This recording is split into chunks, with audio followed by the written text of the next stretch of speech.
You're listening to the Lux Life Discovered podcast, where we talk with people who are living a lifestyle that reflects their passion, because we believe everyone should be living their best life, their Lux Life.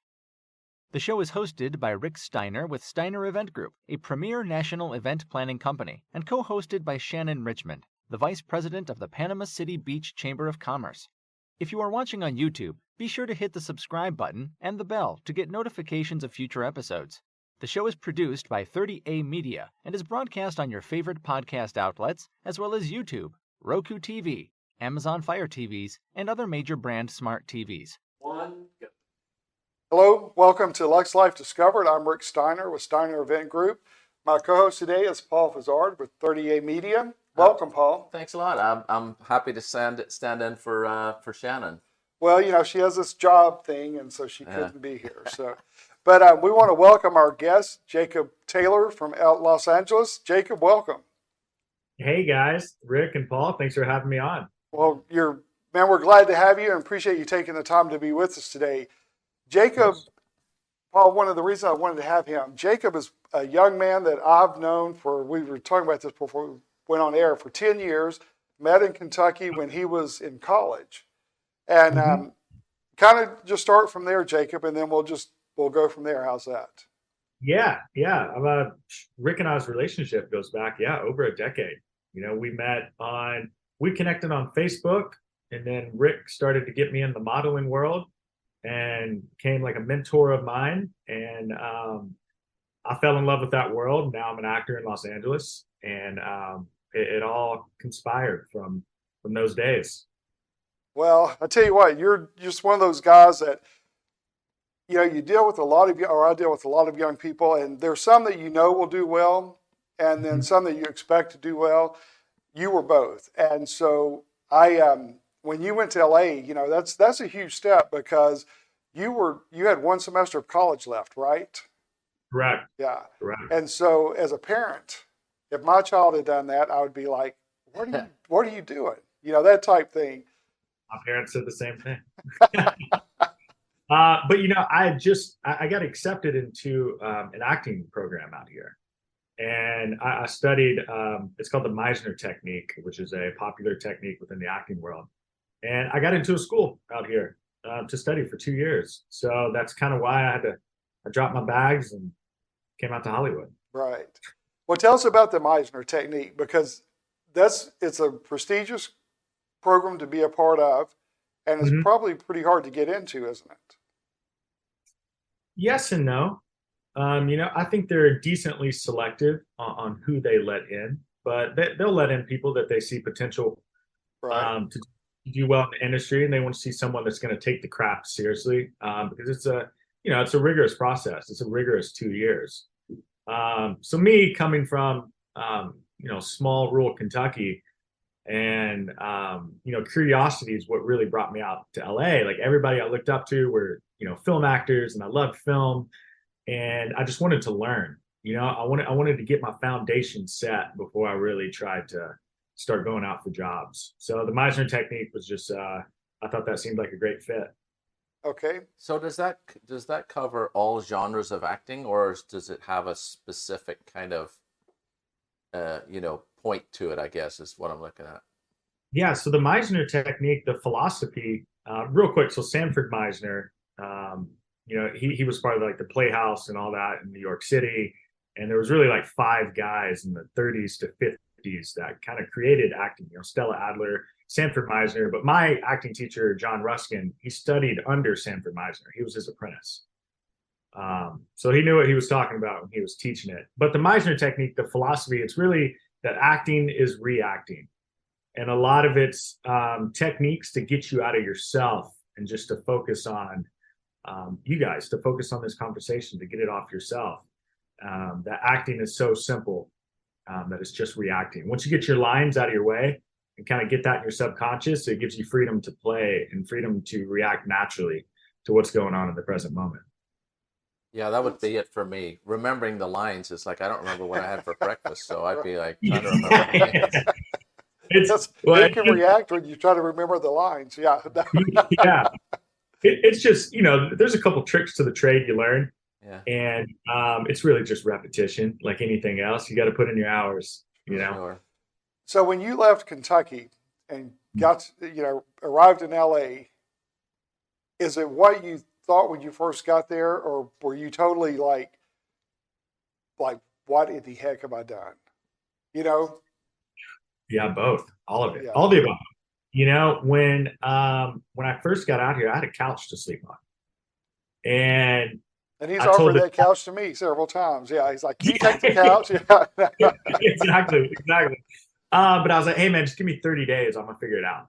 You know, I had a little money saved up, you know, and then I started the acting program, and then I got kind of slapped in the face of the reality of how expensive it is out here. Yeah. You know, to get a 1-bedroom is just ridiculous, you know, to get out on your own. And LA is so spread out that it's not all condensed. So you could be living in this part of town, you have something on this part of town, and if you're driving at the wrong time, it's going to take you an hour and a half versus 20 minutes with no traffic. So I think looking back in hindsight, I was a little culture shocked. I wouldn't have admitted it at the time. Yeah. You know? Of course not. Yeah. But looking back, you know, and you get out to Los Angeles and you want to become an actor, there's no guidebook, right? In any other profession, you go to college, right? You get your credentials and you jump into that field. And there's no, like, you get to LA and say, hey, here's how to do it. You have to figure it out on your own. I think that's the biggest challenge, is trying to set your foundation. And yeah, there's no help wanted signs for actors, you know? Right. Well, and that's competition is tough. So you really have to, and this is something about you too that I want people to understand. You have to have that confidence and belief in yourself, because if you don't have that, you'll get eaten alive in that industry. Oh, you'll get eaten alive. And, you know, most people give up within the first 2 to 3 years. And honestly, I understand. I get it. Like, I understand why people give up. And I've had so many friend circles out here throughout the years. You know, I'll be friends with kind of these group of actors, and before you know it, man, everybody's back in Kansas and Missouri. You know, it's like selling insurance, you know? So I've always had that. I didn't put a timeline of when I want to achieve this. You know, I just kind of had my goal and my dream, and I was just like, all right, I'm here. I'm gonna keep climbing this mountain until I achieve. Well, you've done well climbing the mountain. Look here at your film and TV. I mean, you've got some impressive lead roles, co-starring, guest starring, your commercials. Yeah. Paul, one day I received a text or an email, and it was, I think, the first BMW commercial you did. And he was so excited about that. And I was excited because it's like, dang, there's Jacob, and it's cool, you know. So it's fun to see a commercial or promotional, you know, item, and then you know the person in it. So yeah, that's pretty cool. That was my first big deal. It was that was my first big job. So were you going on auditions while you were still studying, you know, at school, or no? You just waited till you were out, and then it looks good on your resume, and then you just build your resume from there. Yep. And you know, you start a process, then you have to get an agent. The agent opens the doors for these jobs, right? But you can't just go get some top agent who has all these connections. So I really had to build, right? I would get in one place for a year. I would sign a year contract, and then I would kind of build some credentials, and then I would kind of bounce to another company and bounce to another one. But really, auditioning in itself, it is a technique. And I mean, I bet I went on auditions for 2 years before I got one. Yeah. Truly. Wow.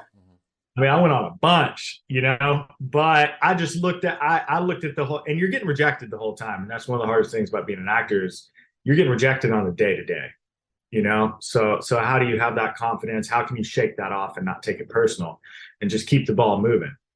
So I looked at it as a learning. Go ahead. How do you shake that off? It's a good point. But it's not personal. You just can't take it personal. You know, they're looking for a certain type for that. Like even now, you know, I mean, I audition now, and I know that, hey, they give me the role for John, right? I'm going to prepare, and I'm going to build my character of John, and I'm going to go in there and deliver it, and it's either going to match with their vision or it's not, you know, and you're on to the next. But really, those early stages of auditions, it's the hardest because you really don't know how to. you haven't had a job to learn how to even develop a Right. character, right? So you just kind of, it's a lot of self-learning. Do you know when you audition what size the check might be if you got the role? Do I know? Is there any, I guess it depends on the size of the role, right? But whether it's a lead actor or not, but there's hopefully some promise of a check if you actually got the role. It's kind of like, for the most would you go for every audition because that's based on the paycheck?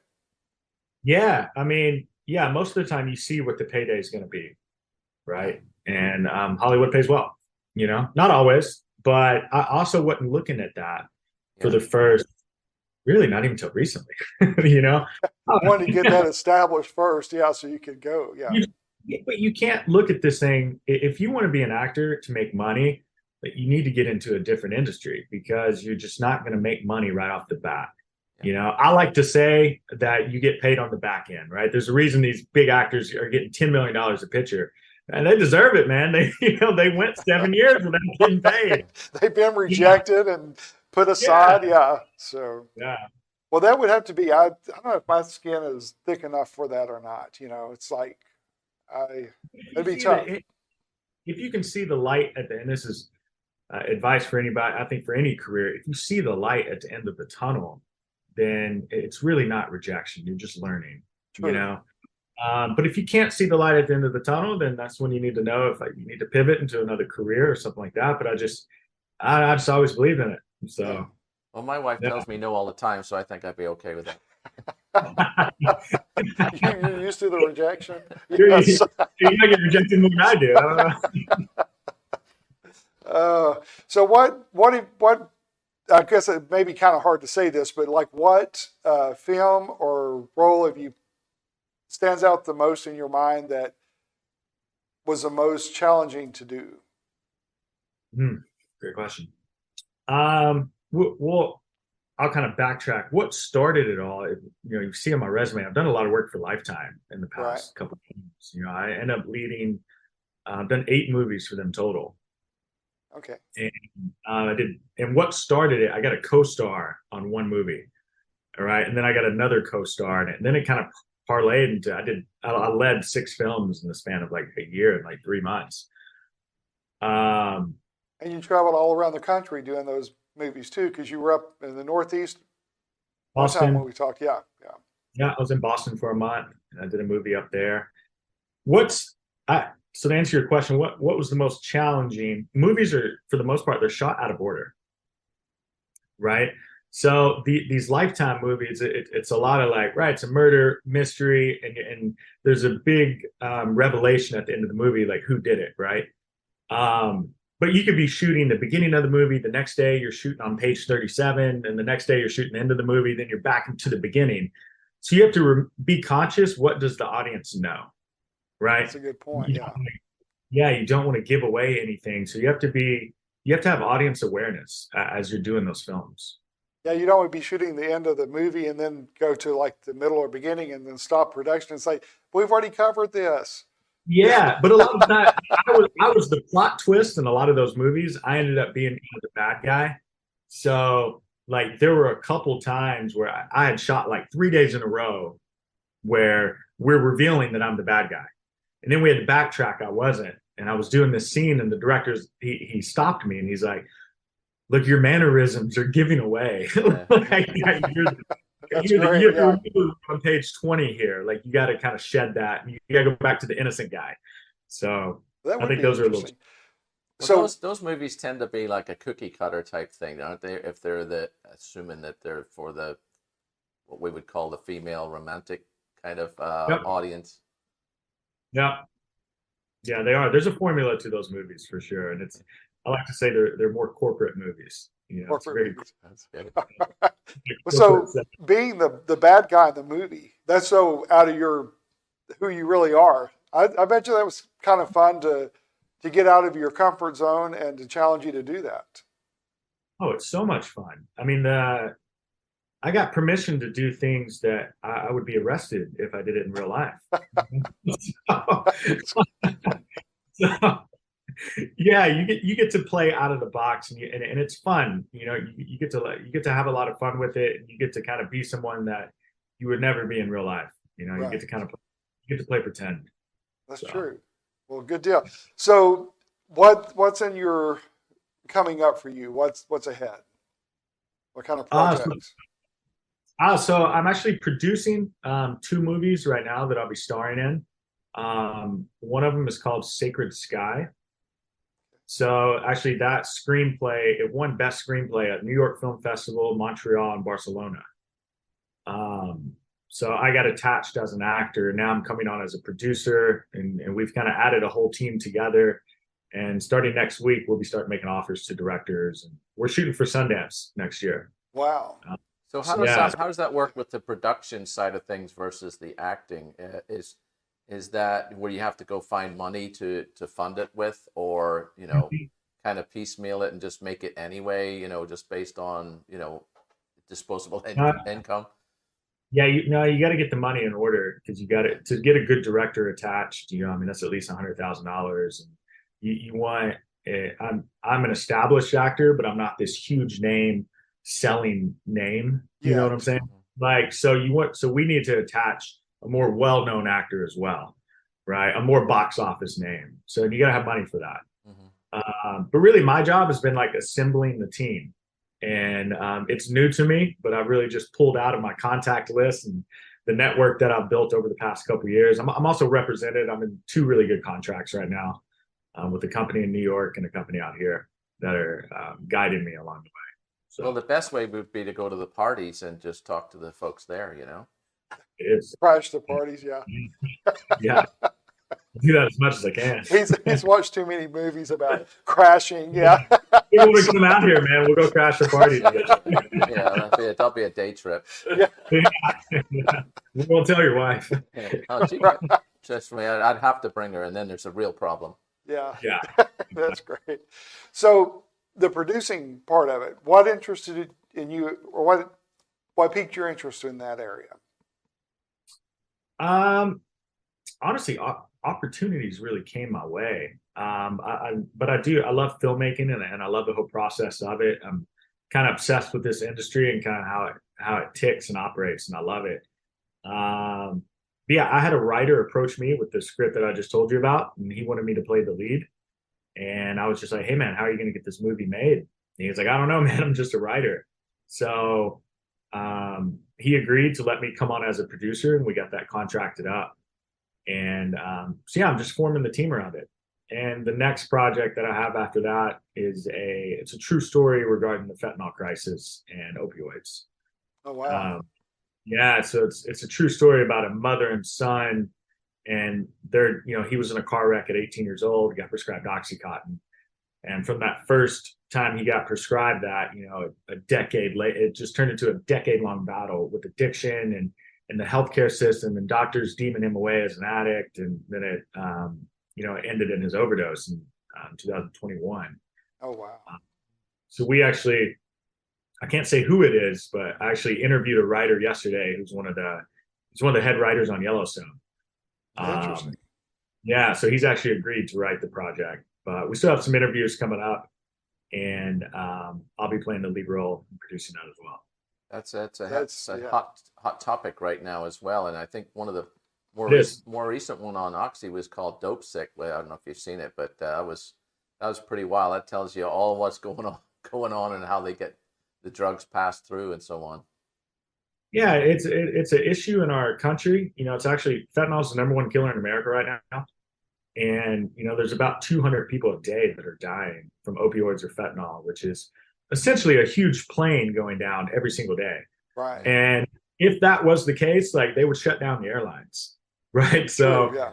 there just needs to be more change on what's going on, and it's something I'm passionate about. And that's the power of film, right? It's like you can get messages across that people might not know about otherwise, and bring awareness to a certain topic. And that's what's been such a joy about producing. It's kind of getting in on the back end of that, and having control of that story and that narrative. Yeah. That's going to be interesting, because I'm sure you're going to have the people that are willing to participate and provide you great statistics and information, and you're going to have those that are going to try to probably put up a wall and make it difficult at the same time. So that's, yeah. Yeah, well, you gotta get a good lawyer. Well, there you go. That's true. Yeah. Well, you gotta make sure you're protected. Yeah. Well, that's two great projects. Goodness. So, and really diverse projects at that as well. So that they are. Go ahead. I'll just touch real quick about the plot line of the first movie, Sacred Sky. It's about an artist in New York City and his it's a Latin American family in the Bronx. And the lead character, his uncle has leukemia and he needs a bone marrow transplant to save his life. And they're trying to find a match, but that's actually more difficult in the Latino family. So he goes back to the Dominican Republic to try to find his estranged father of 25 years to see if he's a match. And it's just a beautiful story. So we're really excited to get that going. We'll be shooting in New York City, then we're going down to the Dominican for about a month and a half to shoot it. And we've already got it all lined up with studios and everything down there. So that's exciting. What's the name of the production company now that you have?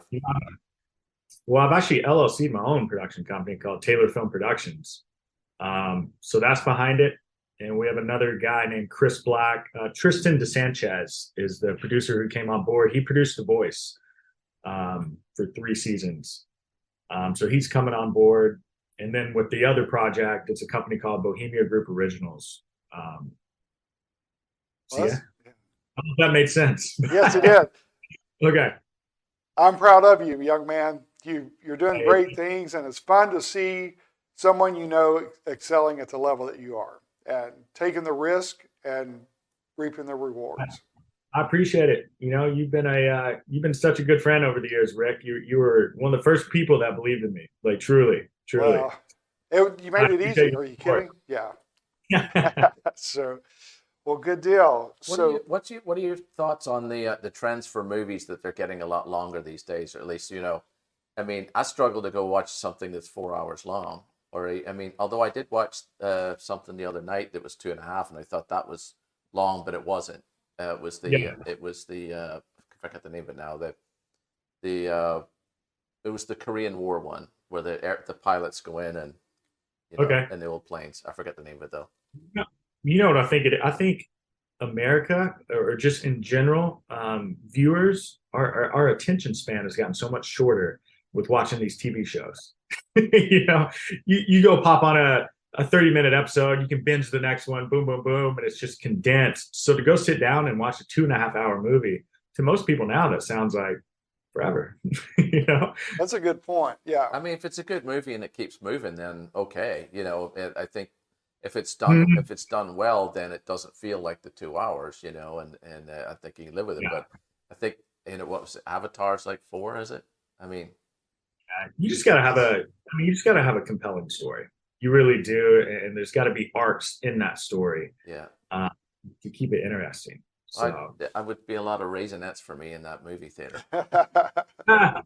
I'll plug in my newest movie. I just had a movie go on Amazon Prime 2 days ago called Stranger. Okay. So if you guys want to watch that, it's about a 90-minute run. Yeah, and it's a thriller / horror. It'll keep you interested the whole time. All right, we've got your little promo there now. So yeah, man. So how does it? That's on Amazon Prime right now. So how is that changing the landscape as well? Where it seems to be where there's non-traditional outlets for where a movie ends up being seen, and how that adjusts to the size of the audience may even be larger from those different outlets. It is. You know, the landscape of the industry in Hollywood has definitely changed.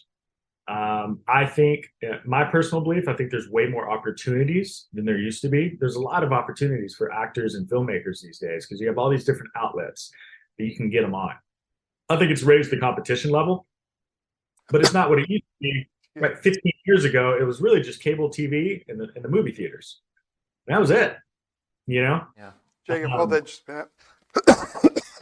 Sorry about that. You're trying not to cough, and then the more you try not to, The worst I thought thing. you were So we'll crying. edit that part out. I'm sorry. Well, so do you have All good. you also have to find distribution for the movie as well if you're not doing it yourself. I mean, a friend of ours is an independent filmmaker, and for her to get revenues in on her movie, she actually has a lot of them overseas, like Japan and even into China, where they're getting checks from there for the movie, which I thought was amazing. It's like that's really cool to see that happening. Yeah, actually, the majority of films that go into a theater release, 9 out of 10 times, they're going to make more money internationally than domestically. Mm-hmm. Really interesting. Yeah. Yeah. So will you promote a lot of what you produce internationally then as well? Will we promote it over there? Yeah. Yeah, absolutely. Absolutely. We'll promote it over there. You know, the goal with really the first project, Sacred Sky, is we're looking at a director right now who just won Cannes Film Festival last year. So we're looking to attach him. And what Cannes Film Festival, Sundance Film Festival, South by Southwest, New York, all that is, it's pretty much a huge market. And you have Apple TV, you have Netflix, you have Amazon Prime, you have Paramount. They're all looking to buy, right? And especially the ones that win the awards. So we're trying to make a run at it and go up there and sell it, and then you just get a bigger distribution deal that can go international or domestically or whatever that looks like. Yeah, so the award shows do make a difference. They do. Those film festivals. Yeah. There's a reason for it. Yeah, for sure. Well, I'll tell you what. When we first met over a decade ago, if you had told me we'd be sitting here, I knew you would be successful, but what you're doing, man, is just so impressive. So. Oh man, thank you so much. Thank you so much. Yeah, I guess you never know where your life's going to go, you know, at 19 years old, you know? But yeah, I was just kept an open mind, you know, and I think anything's achievable. You just got to make it happen, you know? Well, as your income grows from your movies, I expect a royalty. Yes. Yes. Just that unspoken agreement. Hey, if I win at Sundance, you'll be the first person I think. So. You gotta get in line. Right? You gotta get in line. That's true. Hey, I was there at the beginning. Rick's number one, man. Rick's number one. Yeah. Well, listen, just one thing. Like, if you like what you're listening to or watching, and you have questions for Jacob, you know, feel free to comment in the. This will be on YouTube, and it's of course in podcasting outlets as well, like Spotify and so on. So, you know, drop us a line, drop us a comment. Let us know what you think. If you need some advice or whatever it is, you know, I'm sure that Jake would be glad to help, you know, in between doing all his projects. Yeah, you can follow me on Instagram. It's at Jacob W. Taylor. Oh, there you go. Yeah. Shoot me a DM. So what is yet, what would you like to accomplish, say, in 5 years? What would be one of your highlights that you'd like to achieve? Definitely getting these 2 movies made that I kind of have on my plate right now. Yeah, to get those accomplished would be it'd just be a huge accomplishment. And then outside of that, you know, like I mentioned, I'm fortunate enough to just have two really good contracts right now in representation. Right. And I'm starting to go out for a lot of those bigger deals with Netflix and HBO. So I would love to lead a series within the next year or two. I'd love to get on one of those hot shows and just make a run for it. That'd be great. Yeah. That'd be great. There's so much good content out there right now. And I'm finally in a place where I can, you know, those doors are starting to open. So I'm very grateful for that.